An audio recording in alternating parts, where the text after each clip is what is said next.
Hello there everybody, my name is Derailious and welcome back to another video.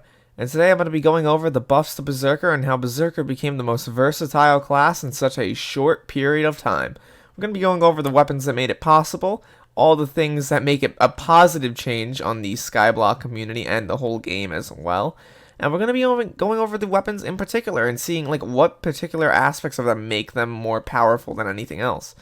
As well, before we begin, I just want to make the note, only about 9% of people who are watching my videos are subscribed to the channel. Now, I'm willing to let this transgression slide as long as that number goes up, so if you haven't subscribed already, please make sure you do.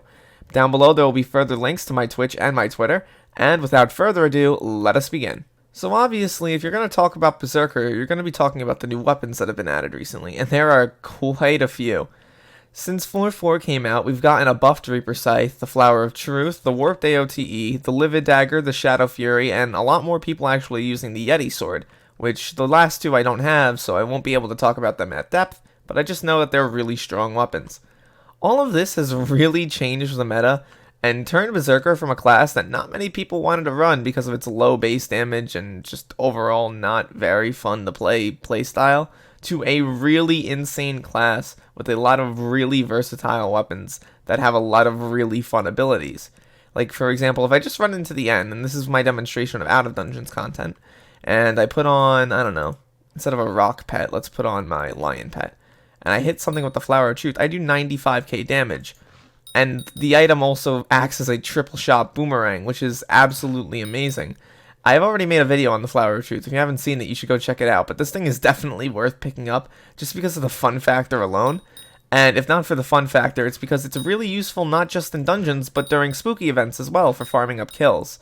As you can see, this thing can be used basically as a, well, like I said before, triple shot boomerang. Then we have things like the Reaper Scythe, which have always been semi-strong, and, well, now they allow you to create undead, which is really amazing. I'm going to try to see if this guy will get shot at. I guess not.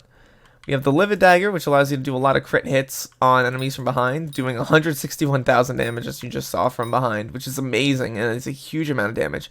And then there's the Warped AOTE, which, in my opinion, is just an all-around great weapon for high damage. I actually use this thing on dragons now, because I'm going to get a Dragon Hunter 4 book and apply it to this, and then I'm going to be running around doing about a 200k per hit per dragon, and it's going to be really funny. And it's just, I don't know, it's really crazy to me how, like, Berserker went from this class that no one really wanted to touch because it had, like, 2 viable weapons to now the entire game is really based around being a Berserker in and out of dungeons. You know, like, I don't know. It's just really interesting how the meta has changed so greatly in such a short period of time. You know, like, a few months ago, someone running around with a sword that did 100k damage, like, base, and I'm not even a high tier player, so like a mid tier player doing 100k damage outside of dungeons was kind of unheard of. But now it's like commonplace because everyone has at least one of the weapons, and I'm lucky enough to have like 4 of them. You know, it's just really like cool to see the game shift in meta, because before, you know, like, I had a, I don't know, Spirit Scepter.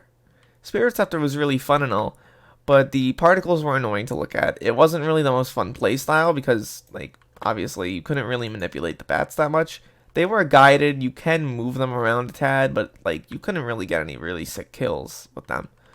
So that was kind of eh. But now we have things like Flower of Truth, and I could just sort of come over to a group of enemies, like over here, fire at 1, and it kills 2 more. You know, like, that's a really cool playstyle. It's different, and it's going to take some time to get used to for a lot of people. I know a lot of videos talking about the new Berserker stuff in dungeons have been saying that Flower of Truth takes a while to get used to, and it's very true. But it's really fun, and I think that that's the main thing I want from the game. I want the game to be fun, and I think that the game has really taken a lot of steps in that direction in the last month or 2. A lot of really fun items with a lot of really fun abilities, and you know what? It doesn't matter if things are good or bad to me, you know. Well, the community decides what's good and bad. What matters to me is that the game is fun. And honestly, they've really taken a big step in the right direction, so I'm really happy that Berserker has gotten some love, and I'm really hoping other classes can too with some neat abilities. I'm looking at Archer for the next one. I really want to see an Archer buff. On that note, fellas, I'm not going to belabor the point. I'm not going to go into, like, you know, stats or whatever. If you want to see item reviews, I have item reviews up on my channel for most other weapons. I hope you're all having a wonderful day. Once again, please remember to hit the subscribe button down below. Follow my Twitch, follow my Twitter, all that stuff down below as well. And I hope you all have an awesome day. Thank you so much for watching.